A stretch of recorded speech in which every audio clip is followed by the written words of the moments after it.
ஒரு ஊர்ல ஒரு ஆள் இருந்தான். நிறைய பணம் சேர்த்தான். அவனுக்கு சம்பாதிக்க தெரியுமே தவிர செலவு பண்ண தெரியாது. மகா கஞ்சன். காசை கையில் எடுக்கவே மாட்டான். எடுத்தா செலவு செய்ய வேண்டியிருக்குமே. அதனால இப்படியே அவன் காலத்தை ஓட்டி விட்டான். வயசாயிட்டுது. அவனுடைய மனைவி ஒரு நாள் கேட்டாங்க, இவ்வளவு நாளா நீங்க என்னை எங்கேயுமே அழைச்சிட்டு போனதில்லை, இப்போவாவது அழைச்சிட்டு போகக்கூடாதா அப்படின்னாங்க. எங்க போகணும் சொல்லுன்னா. காசிக்கு போகணும், கங்கையில் குளிக்கணும்னாங்க. இவன் பார்த்தான், இதுக்கு ஏன் அவ்வளவு தூரம் செலவு பண்ணிட்டு போகணும், நம்ம ஊர் ஆற்றுலேயே குளிக்கலாமே, இதுவும் புண்ணிய நதி தான், இங்கே குளிச்சா அங்கே குளிச்ச பலன் கிடைச்சிரும் அப்படின்னா. சரின்னு 2 பேரும் ஆத்தங்கரைக்கு போனாங்க. அன்னைக்கு ஏதோ விசேஷம், நிறைய கூட்டம், நிறைய பேர் குளிச்சுக்கிட்டு இருக்கிறாங்க. கரையில் சில புரோகிதர்கள் நின்றுக்கிட்டு இருக்கிறாங்க. குளிக்கிறதுக்கு முந்தி அவங்க கிட்ட உட்காந்தா ஏதோ மந்திரம்லாம் சொல்லுவாங்க, கொஞ்சம் காசு கொடுக்க வேண்டியிருக்கும். அதனால இவன் என்ன பண்ணான், ஆத்தங்கரையிலேயே கொஞ்சம் தூரம் போனான். ஊரை விட்டு தள்ளி வந்துட்டான். அங்கே யாருமே இல்லை. அப்பாடான்னு சந்தோஷப்பட்டான். குளிக்கலாம்னு புறப்பட்டான். இந்த நேரம் கடவுள் பார்த்தார், இந்த கஞ்சனுக்கு ஏதாவது புத்தி போகட்டணும் அப்படின்னு நினைச்சார். உடனே ஒரு புரோகிதர் மாதிரி உருவத்தை மாத்திக்கிட்டு அந்த ஆள் முன்னாடி வந்து நின்னார். அவனுக்கு அதிர்ச்சி. இங்க யாருமே இருக்க மாட்டாங்கன்னு நினைச்சா இங்கேயுமே ஒரு ஆள் வந்துட்டாரு, என்ன பண்றதுன்னு யோசனை பண்ணான். புரோகிதர் உருவத்தில் இருந்த கடவுள் சொன்னார், இதை பாருங்க, இன்னைக்கு விசேஷ நாள், நீராடுறதுக்கு முன்னாடி சுயகல்பம் பண்ணிக்கிறது ரொம்ப நல்லது அப்படின்னார். என்கிட்ட பணம் எதுவும் இல்லையேன்னா. பரவாயில்ல, அப்புறமா கொடுங்க, வாங்கிக்கிறேன். ஆனால் ஒன்று, எவ்வளவு கொடுப்பீங்கிறத மட்டும் இப்போவே சொல்லி கொடுங்க அப்படின்னார். இவன் ரொம்ப யோசனை பண்ணான். ஒரு 10 பைசா தரேன் அப்படின்னா. சரின்னு ஒத்துக்கிட்டு எல்லா கிரியைகளையும் அவர் செஞ்சார். அதுக்கப்புறம் கணவனும் மனைவியும் ஆற்றுல குளிச்சாங்க. அவர் போயிட்டார். கொஞ்ச நாள் கழிச்சு அவன் வீட்டுக்கு வந்தார் கடனை வசூல் பண்ணுறதுக்கு. வாசலில் நின்றுக்கிட்டு இருந்த அவன் மனைவி இவரை பார்த்ததும் தயங்க ஆரம்பித்தாங்க. அந்த அம்மா கிட்ட விஷயத்த சொன்னார். அந்த அம்மா ஓடி போய் உள்ளே இருக்கிற தன்னுடைய கணவர்கிட்ட சொன்னாங்க. அவன் யோசனை பண்ணான், இப்போ வெளியில் போனால் அவனுக்கு 10 காசு கொடுக்க வேண்டியிருக்கும், அதனால் எனக்கு காய்ச்சல்னு அந்த ஆளுகிட்ட சொல்லிவிடு, இன்னொரு சந்தர்ப்பத்தில் என்னை வந்து பார்க்க சொல்லு அப்படின்னா. அந்த அம்மா போய் சொன்னாங்க. அப்படிங்களா, அப்படின்னா அவரை நான் உடனே போய் பார்க்கணுமே அப்படின்னு உள்ளே நுழைய ஆரம்பித்தார். அவங்க மறுபடியும் இருங்க தான் வரேன்னு சொல்லிவிட்டு உள்ள ஓடி விஷயத்த சொன்னாங்க. இது ஏதுடா வம்பா போச்சு அப்படின்னு பார்த்தான். மனைவியை கிட்டத்தில் கூப்பிட்டான். இதோ பாரு, ஜன்னி கண்டு நான் இறந்து போயிட்டதா சொல்லிவிடு அப்படின்னா சொன்னாங்க. புரோகிதர் பார்த்தார். அப்படின்னா ஒரு வழியா இருந்து அவருடைய இறுதி சடங்குகளையே நானே முடிச்சுட்டு போயிடுறேன் அப்படின்னார். உள்ள இருந்தவன் யோசனை பண்ணான், அந்த ஆள் என்னை விடமாட்டான் போல இருக்கு, அதனால ஒரு சவப்பெட்டியில் என்னை வச்சு தூக்கிக்கிட்டு மயானத்துக்கு போங்க, பார்த்துக்கலாம் அப்படின்னா. புரோகிதரும் விடுற மாதிரி இல்லை, கூடவே நடந்து போயிட்டு இருக்கிறார். அங்கே இறக்கி சடங்குகளை முடிச்சுட்டு தீ வைக்கிற நேரம் பொட்டிக்குள்ள இருந்த நம்ம ஆள் அலறி அடிச்சுட்டு வெளியில ஓடி வந்தான். புரோகிதர் உருவத்தில் இருந்த கடவுள் சிரிச்சார். தன்னுடைய சுய உருவத்தை காட்டினார். அதுக்கப்புறம் அவனை கூப்பிட்டு, இதை பாருப்பா, ஏன் இப்படி அல்லாடுற, ஏதாவது வர வேணும்னா கேள் தரேன் அப்படின்னார். அவன் யோசனை பண்ணான். பகவானே, ஒரே ஒரு வரம் தான் உங்ககிட்ட கேட்கணும்னா. என்ன வேணும் கேளுன்னார். அந்த 10 பைசா தட்சணையை தள்ளுபடி பண்ணா போதும் அப்படின்னா. கடவுளும் சரின்னு சொல்லிட்டு போயிட்டார். இப்படி ஒரு கதையை சுவாமி சிவானந்தர் சொல்லியிருக்கிறார். செல்வந்தர்கள் பல பேர் இப்படித்தான் இருக்கிறாங்க. தாங்களும் அனுபவிக்க மாட்டாங்க, அடுத்தவங்களுக்கும் கொடுக்க மாட்டாங்க. இது மாதிரியான கஞ்சர்களுக்கு இந்த உலகம் இல்லை, அந்த உலகம் இல்லைங்கிறார் அவர். இந்த கதையில கடவுள் கடன் வசூலுக்கு வந்தது மாதிரி நம்ம ஊர் ஆள் ஒருத்தன் இன்னொருத்தர்கிட்ட 10 பைசா கடன் கொடுத்துட்டான். திருப்பி வாங்கறதுக்கு நடையா நடக்கிறான். கடைசியா கேட்டான், நீ எப்பதான் கடனை திருப்பி தரப்போற, அதை முடிவா சொல்லுன்னா. வர்ற வியாழக்கிழமை கண்டிப்பா கொடுத்துருவேன் அப்படின்னானா அவன். அன்னைக்கு நான் ஊர்ல இருக்க மாட்டேனே அப்படின்னானா இவன். அதனால என்ன, நானும் தான் அன்னைக்கு ஊர்ல இருக்க மாட்டேன் அப்படின்னானா. ஒரு ஊர்ல ஒரு இளைஞன் இருந்தான். ஒரு நாள் அவன் ஒரு குருவை தேடிக்கிட்டு புறப்பட்டான். ஊரை விட்டு வெளியில போனான். போகிற வழியில ஒரு காடு. அந்த காட்டில் ஒரு மரத்தடியில் ஒரு பெரியவர் உட்காந்துருக்கிறார். அமைதியாக மௌனமாக அவர் அமர்ந்திருக்கிறார். இந்த பெரியவரை விசாரிக்கலாம், குருவை தேடி கண்டுபிடிக்கிறதுக்கு இவர் ஏதாவது ஒரு வழி சொல்லி கொடுப்பார் அப்படின்னு நினச்சிக்கிட்டு அவரை நெருங்கினான். ஐயா, எனக்கு ஒரு குரு தேவை, எங்கே கிடைப்பார், அவரை எப்படி அடையாளம் கண்டுபிடிக்கிறது, அதை பற்றி ஏதாவது விவரம் சொன்னீங்கன்னா நான் கண்டுபிடிச்சிக்குவேன் அப்படின்ட்டுருக்கான். பெரியவர் நிமிர்ந்து பார்த்தார். தம்பி, அது ரொம்ப சுலபம், அவர் வயசானவராக இருப்பார், என்னை விட சுமார் 30 வயசு அதிகமாக இருக்கும், அவர் ஒரு மரத்தடியில் தான் உட்காந்துருப்பார் அப்படின்ட்டுருக்கான். சரிங்க பெரியவரே, அது என்ன மாதிரியான மரம், எப்படி இருக்கும் அப்படின்னு கேட்டிருக்கான். பெரியவர் அந்த விவரங்களையும் சொல்லியிருக்கிறாரு. அது மட்டும் இல்லை, சந்திக்கிற நாள், நேரம், வினாடி முதற்கொண்டு எல்லா விவரங்களையும் துல்லியமாக சொன்னாராம். இவ்வளவு விவரங்களை இவரால் எப்படி சொல்ல முடியுது அப்படின்னு இவனுக்கு ஆச்சரியம். இருந்தாலும் அந்த பெரியவர் கடைசியாக ஒரு விவரம் சொன்னார்.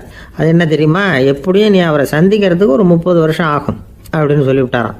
ரொம்ப நன்றிங்க பெரியவரே அப்படின்னு சொல்லிவிட்டு அந்த இளைஞன் புறப்பட்டுருக்கான். இப்போ அவனுக்கு குரு பற்றின விவரம் எல்லாம் கிடைச்சிட்டுது, சந்திக்கிற நேரமும் தெரிஞ்சுட்டுது. ஆனால் 30 வருஷம் அவரை தேடி அலைய வேண்டியிருக்குமே. அவன் தேட ஆரம்பித்தான். காடு மலை எல்லாம் சுற்றி அலைஞ்சான். பல வருஷங்கள் தேடினான். அழுத்து போயிட்டான். கடைசியில் அவனுக்கும் வயசாகிட்டுது. கடைசியில் தன்னுடைய சொந்த ஊருக்கே திரும்பி போய்கிட்டு இருந்தான். அங்கே ஒரு மரத்தடியில் அவன் தேடிக்கிட்டு இருந்த குருநாதர் கிடைச்சார். யார் அவருன்னா, 30 வருஷத்துக்கு முன்னாடி வழி சொல்லி கொடுத்தாருல அதே பெரியவர். அவருக்கு இப்போ 30 வயசு அதிகமாக இருந்தது. அதே மரம். அன்னைக்கு பெரியவர் சொன்ன அடையாளம் இப்போ பொருத்தமாக இருந்தது. இப்போ அந்த பெரியவர் சொன்னார், சரியாக வந்து சேர்ந்துட்டேன், வா, உனக்காக தான் நான் இவ்வளவு காலமும் காத்துக்கிட்டு இருந்தேன் அப்படின்னாரான். என்ன சொல்கிறீங்கன்றிருக்கான். 30 வருஷத்துக்கு முன்னாடி என்கிட்ட வந்தியே, அப்போவே என் காலம் வந்து முடிஞ்சு போயிருந்தது. அப்போவே என்ன உனக்கு அடையாளம் தெரியல, அதனால் இவ்வளவு காலம் உனக்காக காத்துட்டு இருக்கும்படி ஆயிட்டுது அப்படின்னாரான். ஐயா, அப்போவே நீங்கள் சொல்லியிருக்கலாமே, இதுதான் 30 வருஷம் கழித்து நீ சந்திக்க போகிற இடம், நான் தான் உன்னுடைய குரு அப்படின்னு சொல்லியிருக்கலாமே அப்படின்ட்டுருக்கான். அந்த பெரியவர் சிரிச்சுக்கிட்டே இதுக்கு பதில் சொன்னாராம். நான் எவ்வளவோ விவரமாக தான் சொன்னேன், நீ சரியாக புரிஞ்சிக்கல. காரணம், அப்போ நீ போதுமான அளவுக்கு பக்குவம் பெற்றிருக்கவில்லை. அதனால் புரியும் சக்தி இல்லாமல் போயிட்டுதப்போ 30 ஆண்டு காலம் நீ அலைஞ்சு தெரிஞ்சிருக்கிற. அது காரணமாக இப்போ உனக்கு அந்த பக்குவம் வந்துட்டுது. அதனால தான் அடையாளம் காண முடிஞ்சது, நானே உன்னுடைய குரு அப்படின்னாராம். இதுலேருந்து என்ன தெரியுதுன்னா, ஆன்மீகத்தில் மாணவனாக சேர்றதுக்கு கூட ஒரு பக்குவத்தன்மை தேவைப்படுது. ஒரு பெரிய ஞானி, அவர்கிட்ட சீடனாக இருக்க ஒருத்தன் வந்தான். எதிரில் நின்னான். ஞானி அவனை வெகு நேரம் உற்று பார்த்தார். அப்புறம் சொன்னார், சீடனாக இருக்கிறது ரொம்ப சிரமம்னார். நான் தயாராக இருக்கிறேன்னா. அது இன்னமும் சிரமமாச்சே, இங்கே வந்து குருவாக இருக்கிறது மட்டுமே சுலபம் அப்படின்னாராம். அப்படின்னா நான் குருவாகவே ஆயிடுறேன் அப்படின்னானா. இது போலவே இந்த காலத்தில் கதை ஒன்று உண்டு. ஒரு பள்ளிக்கூடத்தில் வகுப்பு ஆசிரியர் மாணவனை திட்டிக்கிட்டு இருந்தார். டேய், நீ 100க்கு 10 மார்க்கு தான் வாங்கிக்கிட்டு இருக்க. இவ்வளவு மோசமாக நீ படித்தா கடைசியில் மாடு மேய்க்கிறது கூட லாய்க்கு இல்லாதவனா ஆயிடுவேன். அதுக்கப்புறம் என்ன செய்ய போகிறேன் அப்படின்னாராம். பையன் தலையை சொரிஞ்சிக்கிட்டே சொன்னானா, சார் அப்படின்னா ஒன்று செய்கிறேன் அப்படின்னானா. இவர் கேட்டிருக்கார், என்ன செய்ய போகிறேன்னு. வேற என்ன சார், உங்களை மாதிரி ஒரு ஆசிரியர் ஆகிடுறேன் அப்படின்னானா. இமயமலை அடிவாரத்தில் ஒரு மடம். அங்கே ஒரு சன்னியாசி இருந்தார். அவர்கிட்ட ஒருத்தர் வந்தார். சுவாமி, ஆசையை உதற நினைக்கிறேன், முடியல, ஒட்டிக்கிட்டே வருது அப்படின்னாராம். இப்படி உட்கார, ஒரு கதை சொல்கிறேன் அப்படின்னு சொல்லி அவர் சொல்ல ஆரம்பித்தாராம். அவர் சொன்ன கதை என்னென்னா, ஒரு ஊரில் ஒரு ஆள் இருந்தான். அவன் பேர் குப்புசாமி. அவன்கிட்ட எப்பவும் ஒரு பழைய தொப்பி இருக்கும், விடவே மாட்டான். அதனால் அவனை எல்லாரும் தொப்பி சாமி அப்படின்னு தான் கூப்பிடுறது வழக்கம். ஒரு புது தொப்பி வாங்கிக்கப்படாதாப்பா அப்படின்னு நண்பர்கள்லாம் சொல்லி பார்த்தாங்க. பணத்துக்கு எங்கே போவேன் அப்படின்னு விட்டானா. பணம் வச்சுருக்கான், செலவு பண்ண மனசு வரல. மகா கஞ்சன். பழைய பாட்டில்கள்லாம் வாங்கி விற்றுக்கிட்டு இருந்தான். அப்படி ஒரு தடவை பழைய கண்ணாடி சாமான்களை ஏலத்தில் எடுத்தப்போ அதில் ஒரு அருமையான சென்ட்டு பாட்டில் கிடச்சிது. உடனே ஒரு ஐடியா பண்ணான். அந்த சென்ட்டை வந்து சின்ன சின்ன பாட்டில்களில் அடைச்சி ஜன்னல் ஓரமாக அடுக்கி வச்சுட்டான். அதை விற்றா நிறைய பணம் கிடைக்குமே, அதனால். இதுக்கு இடையில் ஒரு நாள் அவன் வந்து அப்படியே உட்காந்துருந்தான். அந்த நேரம் நண்பன் வந்தான். ஏண்டா, உன் பழைய தொப்பியை மாற்றப்படாதா, ஊரில் எல்லாரும் கேலி பேசுகிறாங்களே ஒன்று தொப்பி சாமின்னு அப்படின்னு சொல்லி கேட்டிருக்கான். இந்த சென்ட்டு பாட்டில் விற்றதும் பணம் வரும், அதுக்கப்புறம் பார்க்கலாம் அப்படின்னு நானா. இவன் சரி வா, நீச்சல் குளத்துக்கு போயிட்டு வருவோம் அப்படின்னு கூப்பிட்ருக்கான் நண்பன். 2 பேரும் போனாங்க. அதே நேரம் அந்த ஊர் நீதிபதியும் அங்கே குளிக்க வந்தாராம். அவர்கிட்ட இருந்தது விலை வசந்த ஒரு புது தொப்பி. அதை அங்கே இருந்த ஸ்டாண்டில் மாட்டிவிட்டு குளிக்க போனார். இதுக்கிடையில் குப்புசாமி குளிச்சுட்டு வந்தான். அவனுடைய பழைய தொப்பியை காணலை. அந்த புது தொப்பியை பார்த்தா இது நண்பனுடைய வேலை தான் அப்படிங்கிறதாக புரிஞ்சுக்கிட்டு அதை எடுத்து மாட்டிகிட்டு வந்துட்டான். நீதிபதி குளிச்சுட்டு வந்து பார்க்குறாரு, தொப்பியை காணும். போலீஸில் புகார் கொடுத்தார். அவங்க வந்து தேடினாங்க. ஒரு மூலையில் பழைய தொப்பி கிடச்சிது. அடடா, இது நம்ம குப்புசாமியோட தொப்பி இல்லையா அப்படின்னு நானா ஒருத்தன். உடனே அவன் வீட்டுக்கு தேடிட்டு போயிருக்காங்க. அங்கே போய் பார்த்தா புது தொப்பி அங்கே இருக்குது. உடனே அவனுக்கு 1000 ரூபா அபராதம் போட்டாங்களாம். அவன் பணத்தை கட்டிவிட்டு ரொம்ப எரிச்சலோடு வீட்டுக்கு வந்தான். பழைய தொப்பி கண்ணில் பட்டது மறுபடியும். உன்னால தானே எனக்கு 1000 ரூபா நஷ்டம் அப்படின்னு சொல்லி அதை எடுத்துக்கிட்டு அப்படி போயிருக்கான். அந்த ஊர் குளத்தில் வீசி எறிஞ்சிட்டு வந்துட்டான். அது மீன் பிடிக்கிற ஒருத்தன் கையில் சிக்கிச்சு. அவன் வர்ற வழியில் அதை எடுத்து வேகமாக வீசி எறிஞ்சான். அது நேராக குப்புசாமி வீட்டு ஜன்னல் வழியாக உள்ளே வந்து இந்த சென்ட்டு பாட்டில்கள் மேலே விழுந்து எல்லாம் உடஞ்சி நொறுங்கி போச்சு. குப்புசாமி பார்த்தான். தோட்டத்தில் ஆழமாக ஒரு குழியை வெட்டினான். அந்த தொப்பியை போட்டான், மூடிவிட்டான். இதை அடுத்த வீட்டுக்காரன் பார்த்தான். ஏதோ புதையல் தான் வச்சுருக்கான் போல இருக்குன்னு நினச்சான். போலீஸில் போய் புகார் கொடுத்துட்டான். மறுபடியும் போலீஸ் குழியை தோண்டினாங்க. பழைய தொப்பி மறுபடியும் வெளியில் வந்தது. எல்லாரும் சிரிக்கிறாங்க. அன்னைக்கு ராத்திரியே அந்த தொப்பியை எடுத்துக்கிட்டு நேராக புறப்பட்டான். ஒரு கல்லில் அதை சேர்த்து கட்டி குடிநீர் தொட்டி இருக்கும்ல அதில் போட்டுட்டு வந்துட்டான். இனிமேல் என்ன பண்ணும் பார்ப்போன்னு. ஒரு நாள் திடீர்னு குழாயெல்லாம் அடைப்பட்டு போச்சு. மாநகராட்சி அலுவலர்கள் வந்து என்னன்னு பார்த்தா அந்த பழைய தொப்பி குழாயை அடைச்சிக்கிட்டு இருக்குது. இது குப்புசாமியோட தொப்பிங்கிறது தான் எல்லாருக்கும் தெரியுமே. உடனே குடிநீரை வந்து பாழாக்கணத்துக்காக குப்புசாமிக்கு கோர்ட்டு 2500 ரூபா அபராதம் போட்டுவிட்டுது. அதையும் கட்டிவிட்டு வெளில வந்தான். கடைசியாக முடிவு பண்ணான். ஒரு நெருப்பு குச்சியை கிழிச்சான். தொப்பியை கொளுத்தினான். எரிஞ்சுது. எடுத்து வெளில எரிஞ்சான். கொஞ்ச நேரத்தில் தீ அணைப்பு படம் வந்துட்டுது. ஆமாம், இவன் எடுத்து எரிஞ்சது வெளியில் விழுந்து வீட்டு கூரையே பற்றிக்கிட்டு எரிய ஆரம்பிச்சுட்டுது. அவனோட பணத்தாசையும் அதோட சேர்ந்து எரிஞ்சு போச்சான். இப்படி ஒரு கதை. இந்த கதையை சொல்லி முடித்தார் அந்த இமயமலை அடிவாரத்தில் இருந்த சன்னியாசி. இப்போ அந்த குப்புசாமி எங்கே இருக்கிறான்னு கேட்டார் எதிரில் இருந்தவர். இதோ உன் எதிரிலே இருக்கிறான், நான் தான் அந்த குப்புசாமி அப்படின்னாரான் அந்த சன்னியாசி. அந்த குப்புசாமி கிட்ட இருந்தது மாதிரி ஒரு பழைய தொப்பி நம்ம ஒவ்வொருத்தர்கிட்டையும் உண்டு. அதை எப்படி தொலைக்கிறதுன்னு தெரியாமல் தடுமாறிக்கிட்டு இருக்கிறோம். அது என்ன தொப்பிங்கிறீங்களா? அதுதான் நம்மை சூழ்ந்திருக்கிற மாயை அப்படிங்கிறார் சுவாமி சின்மயானந்தர். மெய்ஞானம் கிடைக்கிறப்போ மாயை வந்து எரிஞ்சு போகும் அப்படிங்கிறது அவருடைய கருத்து. நம்மால் ஒருத்தர் வேகமாக ஓடி வந்தார். காலில் மாட்டியிருந்த பழைய செருப்பு ரெண்டையும் ஆவேசமாக தூக்கி ஒரு கிணத்துல போட்டுட்டு வெறுங்காலோடு நடந்து வந்துக்கிட்டு இருக்கிறார். ஏன் அப்படி பண்ணீங்க அப்படின்னு கேட்டோம். அந்த செருப்புக்கு சொந்தக்காரன் வந்து பின்னாடி வந்துக்கிட்டு இருக்கிறான், அதனால் அப்படி பண்ணேன் அப்படிங்கிறார் இவர். எனக்கு இது மட்டும்தான் சார் தெரியும், இதை தவிர வேறு எதுவும் தெரியாது அப்படின்னு சொல்லிக்கிட்டே காலம் தள்ளுறவங்க ரொம்ப பேர். அவங்கெல்லாம் கஷ்டப்பட வேண்டியிருக்கும். ஒருத்தர் தன்னுடைய தொழிலில் ரொம்ப கெட்டிக்காரராக இருக்கலாம். அதுக்காக எப்பவும் அதே ஞாபகத்தில் இருந்துக்கிட்டு உலகியல் அறிவு இல்லாமல் இருந்துடக்கூடாது. அது ஆபத்து. இதுக்காக நம்ம தாத்தா பாட்டிலாம் ஒரு கதை சொல்லுவாங்களே, கேள்விப்பட்டிருக்கீங்களா? ஒரு சமயம் ஒரு 4 பேர் சேர்ந்து வெளியூருக்கு பிரயாணம் போனாங்களாம். அந்த 4 பேர் எப்படி தெரியுமா? ஒருத்தர் வந்து வேதாந்தி, இன்னொருத்தர் சங்கீத வித்வான், 3வது ஆள் வைத்தியர், 4வது ஆள் ஜோசியர். இவங்க 4 பேரும் நண்பர்கள். அதனால் சேர்ந்து புறப்பட்டாங்க. வழியில் ஒரு ஊரில் தங்கினாங்க. இருட்டி போச்சு. அதனால் இன்றைக்கி ராத்திரி இங்கேயே தங்கி இருந்துட்டு நாளைக்கு புறப்படலாம் அப்படின்னு தீர்மானம் பண்ணாங்க. சாப்பாட்டுக்கு என்ன பண்ணுறது? அங்கேயே கடத்தெருவுக்கு போய் சாமான்லாம் வாங்கியாந்து சமைச்சு சாப்பிட்லாம்னு முடிவு பண்ணாங்க. 4 பேர் இருக்கிறதுனால ஆளுக்கு ஒரு காரியமாக செய்யலாம் அப்படின்னு வேலையை பிரிச்சுக்கிட்டாங்க. வைத்தியர் வந்து கறிகாய் வாங்க போனார், வேதாந்தி வந்து எண்ணெய் வாங்க போனார், ஜோசியர் வந்து பலசரக்கு வாங்க போனார், சங்கீத வித்வானுக்கு சமைக்கிற வேலை. எல்லாம் சரி. ஆனால் நடந்தது என்ன தெரியுமா? கடைத்தெருவுக்கு காய்கறி வாங்க போனார்ல வைத்தியர், அங்கே போய் மார்க்கெட்டில் பார்த்தார். ஒவ்வொரு கறிகாயாக எடுத்து பார்த்தார். இது பித்தம், உடம்புக்கு ஒத்துக்காது, இது வாயு, உடம்பு ஒத்துக்காது அப்படின்னு ஒவ்வொன்றா தள்ளினார். கடைசியில் ஒன்றுமே தேரல. வெறுங்கையோடு திரும்பி வந்துக்கிட்டு இருக்கிறார். எண்ணெய் வாங்க போனார் வேதாந்தி. அவர் ஒரு தொன்னையில் எண்ணெயை வாங்கினார். பேசாமல் அதை எடுத்துகிட்டு வர வேண்டியது தானே, முடியல. அவருடைய வேதாந்த மூளை சிந்திக்க ஆரம்பிச்சுட்டுது. இந்த தொன்னைக்கு எண்ணெய் ஆதாரமா அல்லது எண்ணெய்க்கு தொன்னை ஆதாரமா அப்படிங்கிற ஆராய்ச்சியில் இறங்கினார். என்னாச்சு தெரியுமா? அப்படி கவுத்து பார்த்தார். வாங்கின எண்ணெய் பூராவையும் வழியில் கொட்டிவிட்டு வெறும் தொன்னையோடு வந்து சேர்ந்தார். பலசரக்கு வாங்க போனார் ஜோசியர். அவர் ஒரு வழியில் பார்த்தாரு. வழியில் வந்தவங்களெல்லாம் அங்கங்கே ஒரு மரத்தடியில் உட்கார வச்சு அவங்களுக்கெல்லாம் ஆர்வம் சொல்ல ஆரம்பிச்சிட்டார். அப்படி ஒவ்வொருத்தராக சொல்லி முடிச்சுட்டு கடத்தருக்கு போய் சேர்ந்தார். இவர் அங்கே போய் சேர்றதுக்குள்ளே ரொம்ப நேரம் ஆகிட்டுது. கடையெல்லாம் பூட்டி விட்டு போயிட்டாங்க. என்ன செய்கிறது? அவரும் வெறுங்கையோடு திரும்பி வந்து சேர்ந்தார். சரி, இவங்க கதை தான் இப்படி ஆச்சு.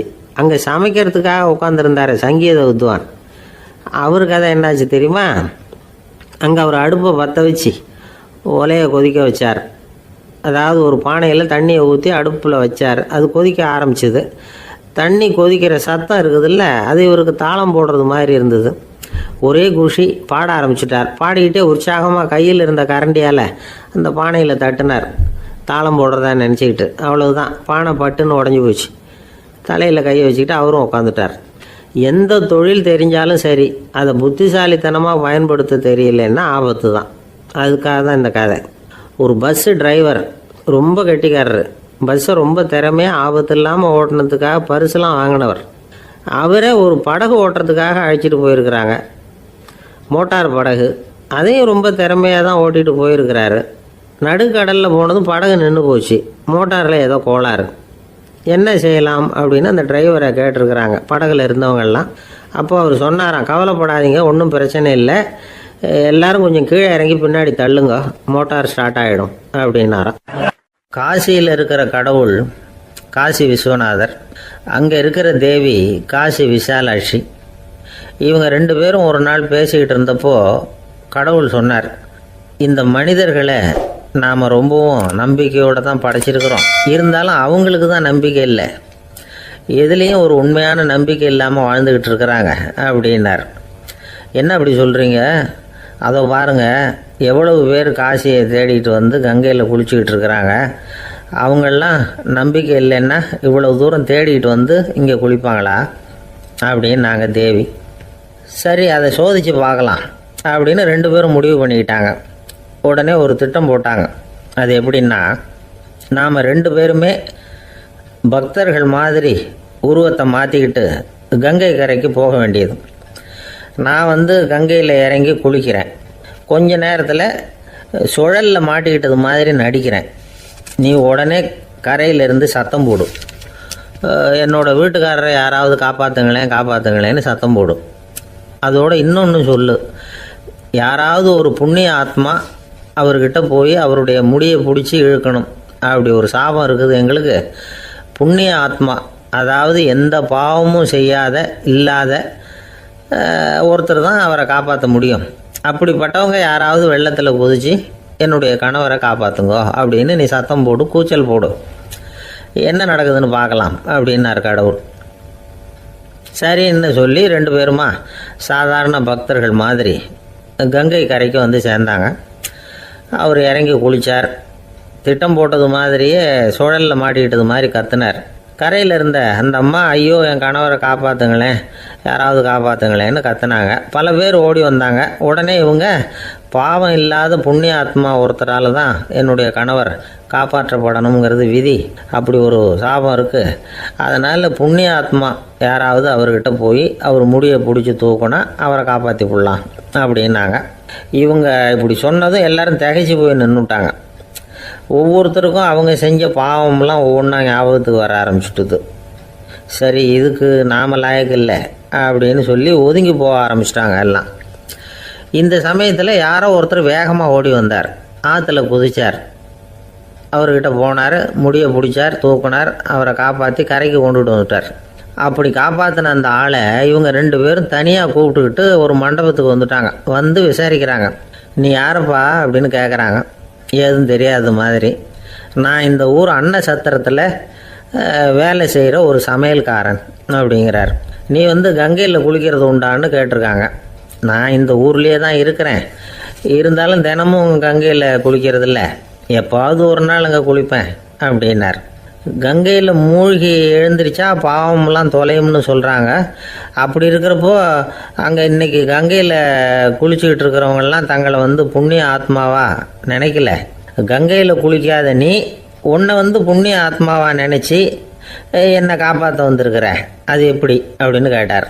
அதுக்கு அந்த ஆள் சொல்கிறான், கங்கையில் குதித்ததுக்கு அப்புறம் தானே உங்களை காப்பாற்ற போகிறோம், அப்படி குதிக்கும் பொழுது என்னுடைய பாவம்லாம் போயிருக்கும்ல, நான் புண்ணிய ஆத்மாவாக ஆயிருப்பேனே, அதனால தான் துணிஞ்சு வந்து உங்களை காப்பாற்றினேன் அப்படின்னா. கடவுளும் தேவியும் அவனுக்கு வந்து காட்சி கொடுத்தாங்களாம். இப்படி ஒரு கதை உண்டு. அதாவது கங்கையில் குளிச்சுக்கிட்டு இருக்கிறவங்களுக்கே தங்களுடைய பாவம் போகுங்கிற நம்பிக்கை பரிபூர்ணமாக இல்லை, குளிக்காத ஒருத்தனுக்கு அந்த நம்பிக்கை இருந்தது. அதனால் அவனால் கடவுளை பார்க்க முடிஞ்சது. கடவுளை வந்து நாமளும் பார்க்க முடியுமா முடியாதா அப்படிங்கிற குழப்பம்லாம் நமக்கு வேண்டியதில்லை. நம்பிக்கையோடு வாழணுங்கிற உண்மையை மட்டும் இந்த கதையிலேருந்து புரிஞ்சுக்கிட்டால் போதும். ஏன்னா இந்த கதையை கேட்டுட்டு ஒரு நண்பன் குதர்க்கமாக ஒரு கேள்வி கேட்டான். ஏன் சார், கங்கையில் குளித்தா பாவம் போயிடும்னு சொல்கிறீங்களே, நான் எனக்கு வேண்டாத ஒருத்தனை அழைச்சிட்டு போய் கங்கையிலேயே தள்ளி விட்டுட்டு அதுக்கப்புறம் அங்கேயே முழுக்க போட்டுட்டு நான் செஞ்ச பாவத்தை வந்து அதுலேயே கழுவி விட்டுட்டு மறுபடியும் உங்ககிட்ட வந்துடுறேன்னு வச்சுக்கோங்க, நீங்கள் என்னை வந்து புண்ணிய ஆத்மான்னு ஏற்றுக்குவீங்களா அப்படிங்கிறான். ஆள் கொஞ்சம் அசந்தான் நம்மளே அங்கே அழைச்சிட்டு போனாலும் போயிடுவான்.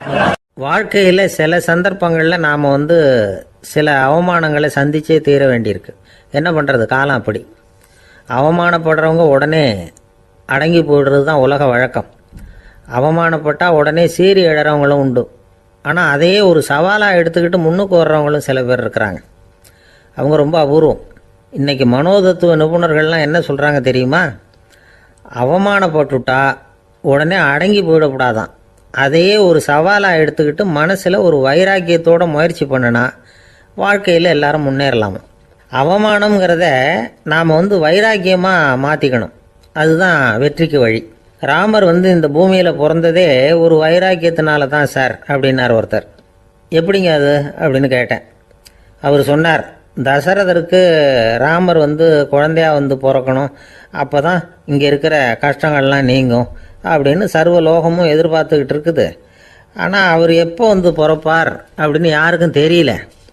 அந்த காரியம் சீக்கிரம் நடக்கணுமே, அதுக்கு என்ன பண்ணுறது? நாரதர் வந்தார் ஒரு நாள் தசரதரை தேடி.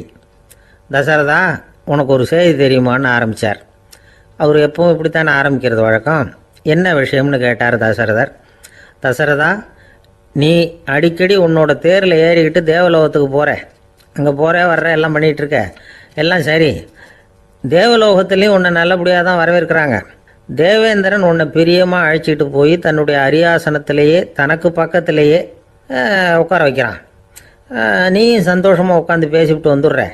ஆனால் நீ இங்கே வந்ததுக்கு அப்புறம் அங்கே என்ன நடக்குது தெரியுமா உனக்கு அப்படின்னாரான் நாரதர். என்ன நடக்குது எனக்கு ஒன்றும் தெரியலையே அப்படின்னாரான் தசரதர். நாரதர்கிட்ட வந்து கிட்டத்தில் வந்து கேட்டிருக்கார், கொஞ்சம் சொல்லுங்கள் என்னது அப்படின்னு. அவர் நெருங்கி வந்தாரான் நாரதரும். மெதுவாக அவர் காதோட காதாக சொன்னாராம். அதாவது நம்ம பாஷையில் சொல்லப்போனால் பற்ற வைக்கிறார். நீ அங்கே தேவேந்திரங்கிட்ட உட்காந்து பேசிவிட்டு வந்த பிறகு நீ அங்கே உட்காந்துருந்த அரியாசனத்தை தண்ணி ஊற்றி கழுவி சுத்தப்படுத்துகிறாங்க. நீ என்ன அந்த அளவுக்கு சுத்தம் இல்லாத ஆளா, தினம் குளிக்காமையாக இருக்கிற அப்படின்னாராம். தசரதருக்கு இது ரொம்ப அவமானமாக போயிட்டுது. அப்படியே செய்கிறாங்க அப்படின்னாராம். ஆமாம், நீ வேணும்னா நான் சொல்கிறது உண்மையா இல்லையா அப்படின்னு சோதனை பண்ணி பார்த்துக்கோ அப்படின்னாரான் நாரதர். உடனே தசரதர் இதுக்காகவே புறப்பட்டு தேவலோகம் போனார். அங்கே வழக்கம் போலவே இவரை கூப்பிட்டு உட்கார வச்சு பேசிக்கிட்டு இருந்தான் தேவேந்திரன். கொஞ்ச நேரம் பேசிக்கிட்டு இருந்துட்டு சரி நான் கிளம்புறேன்னு புறப்பட்டார். சரி, அவனும் வாசல் வரைக்கும் வந்து வழி அனுப்பி வச்சுட்டு உள்ளே போயிட்டான். தசரதர் வெளியில் கொஞ்ச நேரம் மறைஞ்சி இருந்துட்டு மெதுவாக உள்ளே எட்டி பார்த்தார் என்ன நடக்குதுன்னு. நாரதர் சொன்னது உண்மைதான். தசரதர் உட்காந்துருந்த ஆசனத்தை அங்கே 2 தேவர்கள் கழுவி சுத்தப்படுத்திக்கிட்டு இருக்கிறாங்க. தசரதரால் இதை தாங்கிக்க முடியல. அவருக்கு ரொம்ப அவமானமாக போச்சு. நேராக கிடுகிடுன்னு தேவேந்திரங்கிட்டே போனார். நான் உட்காந்துருந்த இருக்கையே சுத்தம் பண்ணுறியே, நான் என்ன அந்த அளவுக்கு பாவியா அப்படின்னு கேட்டார். ரொம்ப கோபமாக கேட்டார். தசரதரே, மனுஷனுக்கு 3 கடன்கள் உண்டு. தேவ கடன், ரிஷி கடன், பித்ரு கடன். இதை தீர்க்காதவன் பாவியாகிறான். இதில் மகனை பெறுவதால் தான் பித்ரு கடன் தீரும். உனக்கு மகன் கிடையாது, அதனால் நீ பாவி ஆகிற. பாவி உட்காந்துருந்த இடம்ங்கிறதுனால அதை சுத்தம் செய்ய வேண்டியது எங்கள் கடமை அப்படின்னு நானும் தேவேந்திரன்.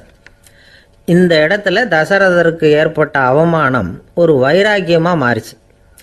தேவேந்திரனே கேட்டுக்கோ, ஒரு மகனை பெற்ற பிறகு தான் இந்த சபையில் மறுபடியும் அடி எடுத்து வைப்பேன் அப்படின்னு சொல்லிவிட்டு போயிட்டாரான். போய் புத்திர காமேஷ் யாகம் பண்ணார். புத்திரர்கள் பிறந்தார்கள்.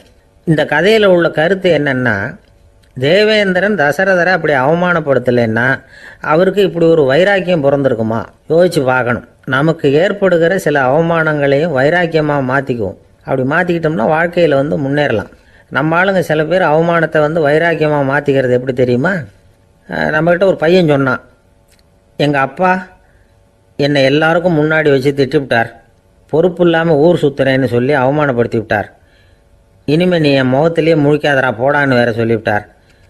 எனக்கு ரோஷம் வந்துட்டுது. அந்த அவமானத்தை வைராக்கியமாக மாற்றிக்கிட்டேன். அன்னையிலேருந்து அவர் முகத்திலேயே முழிக்கிறது இல்லை அப்படின்னா. அப்படியான்னு கேட்டோம். ஆமாங்க, அவர் வீட்டில் இல்லாத நேரமாக பார்த்து உள்ள சமையல் கட்டுக்கு போய் சாப்பிட்டுட்டு நைஸாக வெளியில் வந்துடுவேன் அப்படிங்கிறான் அவன். சங்கீத வித்வான்களில் பல வகை உண்டு. சில குறிப்பிட்ட ராகங்களை பாடுறதுல அவங்களுக்கு பெருமை வர்றது உண்டு. ஆனால் ஒருத்தர் இருந்தார், அவரால் ஒரு ராகத்துக்கே பெருமை வந்தது. அந்த ராகத்தை அவர் வாசித்து கேட்கணும் அப்படின்னு சொல்லுவாங்க. அது என்ன ராகம்னா தோடி ராகம். சரி, அந்த வித்வான் யாருன்னா அவர் தான் திருவாவடுதுறை ராஜரத்னம் பிள்ளை. பேராசிரியர் கல்கி ஒரு சமயம் தம்முடைய பத்திரிகையில் எழுதினாராம். அதை அப்படியே படிக்கிறேன் கேளுங்களேன். ஆகா, ஸ்ரீ ராஜரத்னம் பிள்ளையின் தோடி ஆலாபனையை முதலில் கேட்டபோது அவருடைய கற்பனையை விட்டு தள்ளுங்கள். நம்முடைய மனதில் என்னென்ன இன்பமயமான கற்பனைகள் எல்லாம் உதித்தன. குழந்தை தாயிடம் கொஞ்சம் குரலை கேட்டோம், அன்னை குழந்தையிடம் கொஞ்சம் குரலை கேட்டோம், ரதியும் மன்மதனும் பேசிக்கொண்ட காதல் மொழிகளை கேட்டோம், முருகன் சிவபெருமான் செவிகுளிர மொழிந்த உபதேசத்தை கேட்டோம், கலைமகள் கவிஞனுக்கு அருளிய ஆசி மொழிகளை கேட்டோம், நாரத முனிவருடைய தம்பூரா சுருதியை கேட்டோம், ராவணன் தன் எலும்பை ஒடித்து வீணையாகச் செய்து வாசித்த கானத்தை கேட்டோம், கானப் பறவைகளின் கலகல ஒலியை கேட்டோம், கோலக் குயில்களின் குரல் இனிமையை கேட்டோம். இப்படிலாம் பேராசிரியர் கல்கி விமர்சனம் எழுதியிருக்கிறார். திருவாவடுதுறை ராஜரத்னம் பிள்ளை அவர்களுடைய வாசிப்பை கேட்டுட்டு டி.என். ராஜரத்னம் பிள்ளை இறந்து போனார். அப்போ கவிஞர் கண்ணதாசன் எழுதினார், செவியனில் ஓடி எங்கள் சிந்தையில் ஓடி இந்த புவியெல்லாம் ஓடி நின்பார் பொங்கிய தோடி வேறிங்கு எவரிடம் போகும் ஐய இனி அதை காப்பார் யாவர் அவிந்தனின் சடலத்தோடே அவிந்தது தோடிதானும் அப்படின்னு எழுதினாராம். அந்த அளவுக்கு அவருடைய தோடியை ரசித்தவர்கள் உண்டு. அதே மாதிரி தோடின்னா என்னன்னு தெரியாமலே அவரை ரசித்தவங்களும் அந்த காலத்தில் உண்டு. அதாவது ஒரு பெரிய சபையில் இவர் வாய்ச்சிக்கிட்டு இருக்கிறார். பாதியில் ஒரு பெரிய மனுஷன் உள்ளே வந்தார். அவர் உடம்புல பட்டு வேஷ்டி, ஜருகை, அங்கவஸ்திரம், வாயில் வெத்தலை, வாசனை புகையில, காதில் வைரக்கடுக்கன், கழுத்தில் தங்க சங்கிலி, கை விரல் பூரா மோதிரம், கையில் ஒரு வெள்ளி வெத்தலை புட்டி, உதவிக்கு 2 பேர் பக்கத்தில். இவ்வளவு பந்தாவோடு வரார் கச்சேரி கேட்கறதுக்கு. இப்படி வந்தவர் முதல் வரிசையில் உக்காந்தார். வித்வான் வாசித்து முடித்ததும் இவர் அவரை பார்த்து, ஐயா, நீங்கள் தோடி வாசிக்கிறதுல ரொம்ப கெட்டிக்காரர்னு கேள்விப்பட்டிருக்கேன், அதை கேட்கறதுக்காக தான் மெனக்கிட்டு வந்திருக்கிறேன், அதை வாசிங்களேன் அப்படின்னாராம் இந்த பெரியவர். ராஜரத்னம் பிள்ளைக்கு ஒன்றும் புரியல. ஏன்னா இது வரைக்கும் அவர் வாசிச்சுக்கிட்டு இருந்ததே அந்த தோடி ராகத்தை தான். அதை வாசித்து முடித்ததும் அதை வாசிங்களேன்னு இவர் கேட்குறார். அப்படின்னா இவரோட ஞானம் எப்படிப்பட்டது? இவ்வளவும் கேட்டுட்டு இப்படி கேட்குறாரே அப்படின்னு அவர் யோசிச்சிருக்கிறார் ராஜரத்னம் பிள்ளை. உடனே என்ன பண்ணார் தெரியுமா? பக்கத்தில் ரொம்ப சாதுவாக சுருதி போட்டுக்கிட்டு இருந்த ஒரு முதுகில் ஓங்கி ஒரு குத்து விட்டாராம். அவருக்கு ஒன்றும் புரியல, எதுக்கு நம்மளை அடிக்கிறார் இவர், நம்மளை குத்துறாரு வித்வான்னு. அவர் அதிர்ச்சியால் இவர் நிமிர்ந்து பார்த்துருக்கார். அப்போ ராஜரத்னம் பிள்ளை சொன்னாராம், ஏய்யா, ஐயா பெரிய மனுஷன், என்னுடைய பரம ரசிகர், தோடி ராகம் கேட்கணுங்கிறதுக்காக இவ்வளோ தூரம் வந்திருக்கிறார், முதல் வரிசையில் உட்காந்துருக்கார். நீ இந்த சமயம் பார்த்து தோடி ராகம் வாசிக்கிற நாதஸ்வரத்தை வீட்டில் வச்சுட்டு வந்துட்டியே, இப்போ ஐயாவுக்காக அந்த ராகத்தை நான் எப்படி வாசிக்கிறது அப்படின்னு சொல்லிவிட்டு மறுபடியும் முதுகில் ஒரு அடி கொடுத்தாராம். அடி வாங்கினவருக்கே சிரிப்பு அடக்க முடியலையா. ஜவஹர்லால் நேரு பிரதமராக இருந்த சமயம் அவர் ஒரு தடவை சென்னைக்கு வந்திருக்கிறார். இங்கே சில முக்கிய நிகழ்ச்சிகளில் கலந்துக்கிறதுக்காக வந்திருந்தார். ஆளுநர் மாளிகையில் ஒரு நாள் ராத்திரி தங்கி மறுநாள் புதுடெல்லி புறப்படுறதாக ஏற்பாடு. நிகழ்ச்சியிலெல்லாம் முடிச்சுக்கிட்டு ஆளுநர் மாளிகையில் தங்கி இருக்கிறார். அன்றைக்கு இரவு படிக்கிறதுக்கு ஒரு முக்கியமான புத்தகம் அவருக்கு தேவைப்பட்டது. அந்த சமயத்தில் உலக அளவில் ஒரு முக்கியமான பொருளாதாரம் சம்பந்தமான ஒரு புத்தகம் வெளியாகி இருக்கிற விஷயம் அவருக்கு தெரியும். அந்த புத்தகம் மெட்ராஸுக்கு வந்திருக்குமா, அது இங்கே கிடைக்குமா அப்படின்னு விசாரிச்சிருக்கிறார் நேருஜி. அவர் இப்படி கேட்ட உடனே அங்கே இருந்தவங்கெல்லாம் ரொம்ப பரபரப்பாக செயல்பட ஆரம்பிச்சுட்டாங்க. முக்கியமான இடங்கள்ல எல்லாம் விசாரிச்சிருக்கிறாங்க, அந்த புத்தகம் உங்ககிட்ட இருக்கான்னு. சென்னையில் உள்ள கன்னிமாரா நூல் நிலையத்துக்கு எப்படியும் அந்த புத்தகம் வந்திருக்கணும் அப்படின்னு ஒரு நம்பிக்கை. அங்கே விசாரித்தாங்க. அந்த புத்தகம் 2 நாளைக்கு முன்னாடி தான் அங்கே வந்திருக்குது அப்படிங்கிற விஷயம் தெரிஞ்சுது. உடனே எல்லாரும் அங்கே ஓடினாங்க. அவங்களுக்கு இன்னொரு சந்தேகம், புத்தகம் வந்திருக்கு சரி, அது இந்த சமயத்தில் வேற யாரும் படிக்கிறதுக்கு எடுத்துகிட்டு போயிருக்கக்கூடாதே அப்படிங்கிற சந்தேகம் இருந்தாலும் மனசுக்குள்ள ஒரு தைரியம். இப்படி ஒரு புத்தகம் வெளிவந்திருக்கிற விஷயமே நேருஜி சொல்லி தான் நமக்கே தெரியும். அதுவும் இல்லாமல் உலக பொருளாதாரம் சம்பந்தமான ஏதோ ஒரு புத்தகம் அது. அதை போய் இந்த நேரத்தில் அவ்வளவு ஆர்வமாக யார் எடுத்துகிட்டு போயிட போகிறாங்க அப்படிங்கிற தைரியம். இந்த தைரியத்தோடு அந்த நூல் நிலையத்துக்கு ஓடினாங்க. புத்தகத்தை தேடினா அது கிடைக்கல. யாரோ எடுத்துகிட்டு போயிருக்கிறாங்க. நேருவுக்கு மட்டுமே தெரிஞ்சிருந்த அந்த புத்தகம் பற்றின விஷயம் சென்னையில் வேற ஒருத்தருக்கும் தெரிஞ்சிருக்குது. உடனே எல்லாரும் பரபரப்பாக அந்த அதுக்குன்னு இருக்கிற ரிஜிஸ்டர் இருக்குல்ல, பதிவேடு, அதை புரட்டி பார்க்குறாங்க யார் எடுத்துகிட்டு போகிறாங்கன்னு தெரிஞ்சுக்கிறதுக்காக. எடுத்துகிட்டு போனவங்க அதில் கையெழுத்து போட்டிருப்பாங்கல்ல, அதை பார்த்து யாருன்னு தெரிஞ்சுக்கலாம் அப்படிங்கிறதுக்காக தான் அதை புரட்டுறாங்க. அதோ அந்த புத்தகத்தோட பேர் பக்கத்தில் அதை எடுத்துக்கிட்டு போனவங்க கையெழுத்து உத்து பார்க்குறாங்க எல்லாரும். அதில் போட்டிருக்குது பேர் CN அண்ணாதுரை அப்படின்னு எழுதியிருந்தது. அவர் தான் பேரறிஞர் அண்ணா. நேரு படிக்க விரும்பின ஒரு புத்தகத்தை அதே நேரம் படிக்க விரும்பின இன்னொரு தலைவர் இவர். படிக்கிறதுல அவருக்கு இருந்த ஆர்வத்தை நாம் தெரிஞ்சுக்கணும்னா அதுக்கு எவ்வளவோ சம்பவங்கள் இருக்குது. கடைசி காலத்தில் அவர் அடையாறு மருத்துவமனையில் படுத்திருக்கிறார். அவருக்கு ஒரு முக்கியமான அறுவை சிகிச்சை செய்ய வேண்டியிருக்குது அவசரமாக. அமெரிக்காவிலேருந்து டாக்டர் மில்லர் வந்திருக்கிறார். அவர்கிட்ட கேட்குறார், டாக்டர் நாளைக்கே அறுவை சிகிச்சை செய்ய போகிறீங்களா அப்படின்னு. ஆமாங்கிறார் டாக்டர் மில்லர். நாளைக்கு மறுநாள் செஞ்சுக்கிறேனே அப்படின்னாரான் அண்ணா. ஏன் ஏதாவது நாள் பார்க்குறீங்களான்னு கேட்டிருக்கார். இல்லை, ஒரு புத்தகத்தை படிச்சுக்கிட்டு இருக்கிறேன், அதை நாளைக்குள்ளே முடிச்சிருவேன், அதுக்கப்புறம் நான் இறந்தாலும் கவலை இல்லை அப்படின்னாரான் இவர். அவர் தான் அறிஞர் அண்ணா. சங்ககால நூல்கள்லேருந்து சமீபத்தில் வந்த நூல்கள் வரைக்கும் எல்லாம் அவர் படிச்சிருக்கிறார். ஒரு திருமண விழாவில் அவர் பேசும்பொழுது சொன்ன விஷயம் இது. சங்க காலத்தில் காதலியை மணக்க விரும்புகிறவனுக்கு அவனுடைய தந்தை வீர சோதனைகள்லாம் வைப்பார். போய் புலிப்பல்லு கொண்டுக்கிட்டு வா, அப்போ தான் என் பொண்ணை கொடுப்பேன் அப்படின்னு சொல்லுவார். காதலன் உடனே காட்டுக்கு போவான், ஒரு புலியை கொன்று அதனுடைய பல்லை கொண்டுக்கிட்டு வருவான். அதை வீர பதக்கத்தில் பதிச்சு அவனுக்கு மாமனார் சூட்டுவார் கல்யாண சமயத்தில். இப்போலாம் காதலன் கிட்ட அப்படி சொல்ல முடியாது. இப்போலாம் காதலன் கிட்ட காட்டுக்கு போய் புலிப்பல் கொண்டுக்கிட்டு வான்னு